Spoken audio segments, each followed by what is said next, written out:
What is up everyone, my name's Eric from GamesRib, and that's right, I bring you another Bleem. This one, another fantastic title Bleeming on the Sega Dreamcast. It's G-Darius, absolute classic shooter. If you love your shooters, this is one you're probably already definitely aware of, but now we're going to give it a go, Bleeming on the Sega Dreamcast. Let's take a look.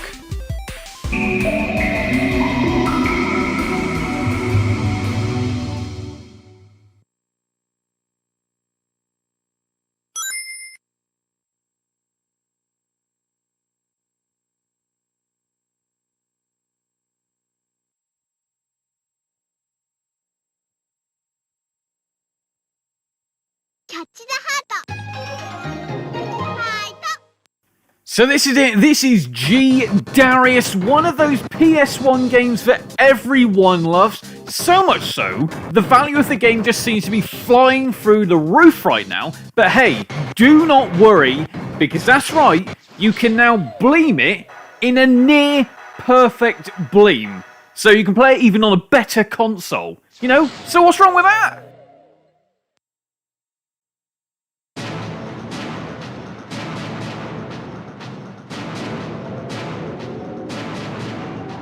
So here we go, this is the start of the game. As you can see, no graphical glitches at all. That's right. I mean, to be fair, there was a couple little glitches, but nothing to really worry about. I mean, look how smoothly and quickly this is playing. You wouldn't believe that this was Bleeming on the Sega Dreamcast. This is reading it straight off the disc. This is not emulation or any weird thing like that. This is on real Dreamcast hardware using the beta Bleem disc, and Jesus Christ, you cannot deny this looks like possibly one of the best Bleems to date. Am I right? I'm pretty sure you're going to be thinking that. Like I said, this is a very, very well-known game, not just in Japan, around the world. This is a big, big game. It's on so many of different Taito's big collections, so much so the game is actually now just absolutely skyrocketed in value. But hey, don't fret, because like I said, you can download it and play it on the Sega Dreamcast. Now, most people will probably say, well, why do I want to play it on the Dreamcast? And I'll say, well, because you're playing it on the Dreamcast. Anyway, let's crack on. Now, as you can see, graphically, like I said, there's barely any issues at all. Now, you will find it where the graphics are kind of, or the polygons have been kind of blanked out at times, but very, very rarely. You can see right now, game playing fantastically. Now, the only real graphical glitch I can really see is some of the enemies' projectiles and the items do seem a little bit too transparent, if that makes sense. Does that make sense? So much so sometimes you can't see them actually shooting you. So, you know, when you're against a boss that's firing, you know, 1,000 bullets at a time, let's say, okay, yeah, I'm probably over-exaggerating, but you know what I mean, then it does become a little bit more difficult. But then if you've got an enemy like this, which isn't really firing... Oh, actually, no, hold on, right there, you can probably see right now, those little blue projectiles do actually become a little bit hard to see. But, you know, apart from that, you really can't moan when you look at this. Other thing is, did you hear the sound there? Let's listen out for the sound 2 secs.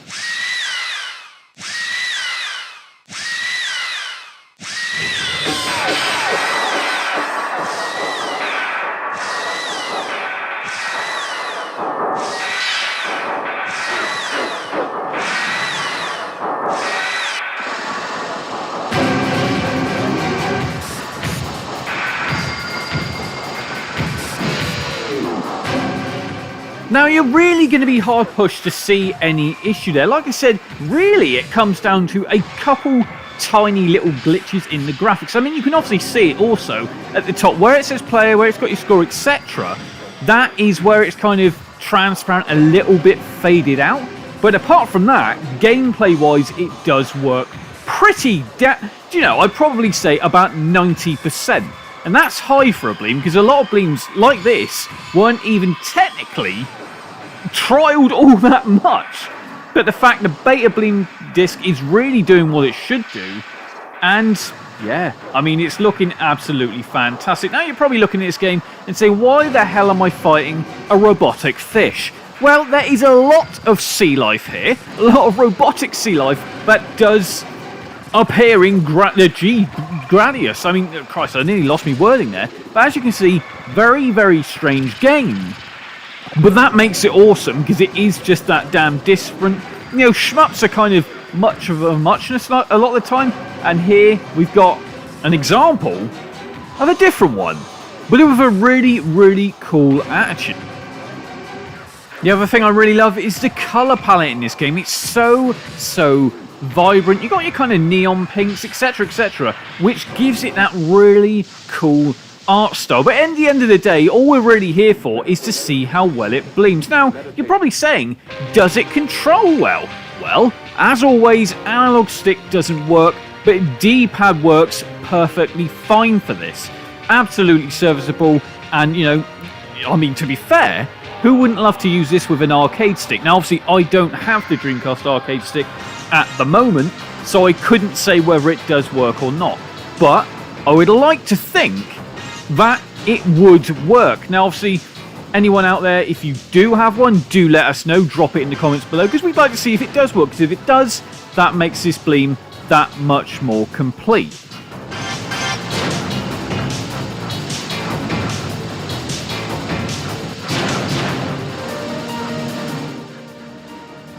Now, the game does run at what I can tell to be a solid 50 frames per second. Now, I could be wrong.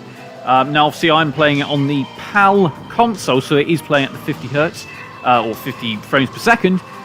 So, does it play on the US version at 60?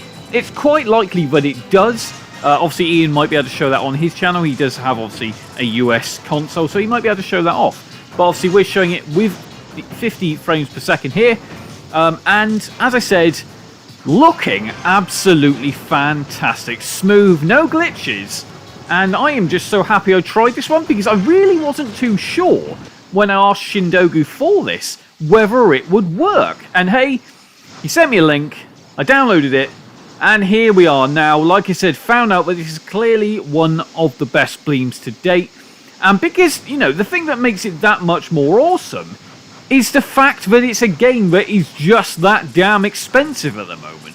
So, you can play it on a better console at the whole price of $0. As long as you've obviously got a way to burn discs, and you've also, well, yeah, got a way to burn discs, and obviously use a Dreamcast as well. Make sure to use real hardware, because at the end of the day, it doesn't work via GDMU or anything like that. So, you've got to use the real hardware for this one.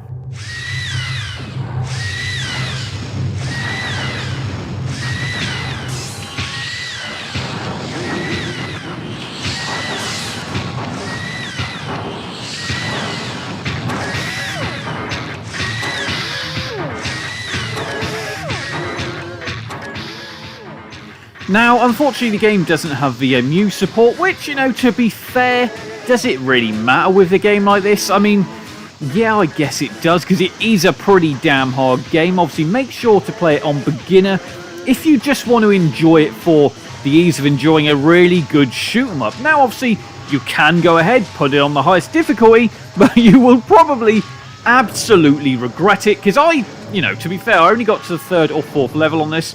And to be fair, by the end, I was pretty much pulling whatever bit of hair I've got left out of my head. So that is a shame. But obviously, go and play it on beginner to enjoy it, and, you know, to enjoy it for what it is. Like I said, fantastic shmup, Bleeming on the Sega Dreamcast. If you love weird robots, fish robots, then you're probably going to love this. So download it, give it a go, and I think you won't regret it. Like, comment, and subscribe. And I'll leave you some more footage of G-Darius Bleeming on the Sega Dreamcast. Al signing out.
Meditation. Meditation.